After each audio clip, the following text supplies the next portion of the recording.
ఆలూరు నియోజకవర్గం ఎమ్మెల్యే విరూపాక్షి అరెస్ట్ను తీవ్రంగా ఖండించిన వైఎస్ఆర్సీపీ రాష్ట్ర కార్యదర్శి గ్రేటర్ రాయలసీమ ఇరిగేషన్ ప్రాజెక్టుల టాస్క్ ఫోర్స్ కర్నూలు జిల్లా కోఆర్డినేటర్ తెర్నేకల్ సురేందర్ రెడ్డి.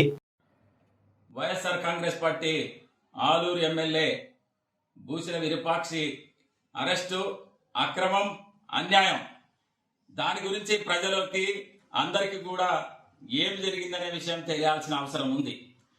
ఏదైతే ఆలూరు నియోజకవర్గం చిప్పగిరి మండలంలో సంగాల్ అనే గ్రామంలో ఉన్నటువంటి తెలుగుదేశం పార్టీ నాయకులు నాగరాజు మరియు ఆయన అనుచరులు వైఎస్ఆర్ కాంగ్రెస్ పార్టీ నాయకుడైనటువంటి గిరి ఇంటిపై దాడి చేసి గిరి ఇంట్లో ఉన్నటువంటి భయభ్రాంతులను చేస్తూ చేసినటువంటి ఆ సన్నివేశాన్ని చేసినటువంటి అక్రమం, దౌర్జన్యం చేస్తూ అధికార పార్టీ జులుం ప్రదర్శించినటువంటి వీళ్ళు మరి ఈ విషయాన్ని ఎమ్మెల్యేకి చెప్పి ఎమ్మెల్యేకి చెప్పడం, కార్యకర్తలు విరూపాక్షి ఆ కార్యకర్తల్ని పరామర్శించడానికి వెళ్ళడం, ఆ టైంలో మరి వీళ్ళు ముందస్తు ప్రణాళికలో భాగంగా ఏదైతే ముందస్తు ప్రణాళికలో భాగంగా మాత్రమే వస్తారని తెలిసి, పరామర్శించడానికి వస్తారని తెలిసి రాళ్ళు, కర్రలు ఇవన్నీ కూడా మరి వాళ్ళ ఇండ్ల పైన వాళ్ళ ఇండ్ల దగ్గర పెట్టుకున్నారు రెడీగా. అంటే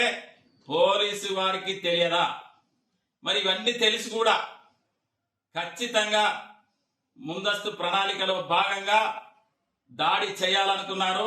ఎమ్మెల్యే పరామర్శించడానికి సంఘాలకు వెళ్తే గిరి ఇంటికి వెళ్లే లోపలనే వీళ్ళు దాడి చేసి రాళ్లతో కర్రలతో దాడి చేస్తే ఎమ్మెల్యే సోదరుడు మరి శ్రీరాములు చెయ్యి ఎముక విరగడం, రాళ్లతో చాలా మందికి దెబ్బలు తగలడం ఈ రోజు చూస్తా ఉంటే రాష్ట్రంలో ఏ పాలన జరుగుతా ఉంది?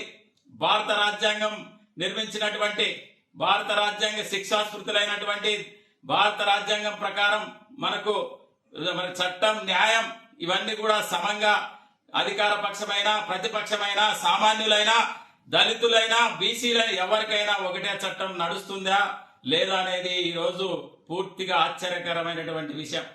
ఏదైతే ఎన్నికల ముందు నుంచి రెడ్ బుక్ రాజ్యాంగం అమలు చేస్తామని, రెడ్ బుక్ ను రాసుకుంటున్నామని చెప్పారో ఆ రోజు నుంచి కూడా ఈ రాష్ట్రంలో రెడ్ బుక్ రాజ్యాంగం నడుస్తా ఉంది.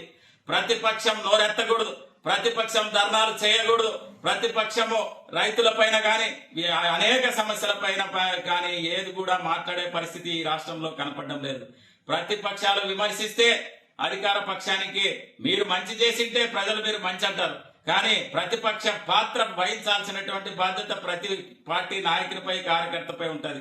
ఒక పక్క మీరు అరెస్ట్ చేసినటువంటి పరిస్థితిని చూస్తే ఈ రోజు ఈ రాష్ట్రంలో రెడ్ బుక్ రాజ్యాంగం నడుస్తుందా లేదంటే జంగిల్ రాజ్యం నడుస్తుంది అనేది ఒక్కసారి గమనించాలి.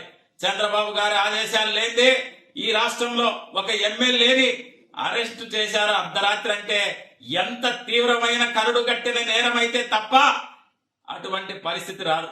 ఇక్కడ జరిగినది చిన్న సంఘటన, అది పరామర్శించడానికి వెళ్తే బాధితులపైనే కేసులు పెట్టే పరిస్థితి ఉందంటే ఈ రోజు టీడీపీ కార్యకర్తలకు రక్షణ కవచంగా కొంతమంది పోలీసులు వ్యవహరిస్తున్నారు. ఈ వ్యవస్థ మారాలి. ఒక పక్క ఎమ్మెల్యేను అరెస్ట్ చేసే పరిస్థితుల్లో, అరెస్ట్ చేసే టైంలో రాత్రి 2:30 గంటల సమయంలో సీసీ కెమెరాలు, హార్డ్ డిస్కులను తీసుకెళ్లాల్సినటువంటి అగత్యం ఏమైనా ఉందా? ఒక ప్రజా ప్రతినిధి ఇంట్లో పెట్టుకున్నటువంటి సీసీ కెమెరాల హార్డ్ డిస్కులను తీసుకుపోవాల్సినటువంటి వ్యవస్థ దిగజారిందంటే మీరు ఈ హార్డ్ డిస్కులు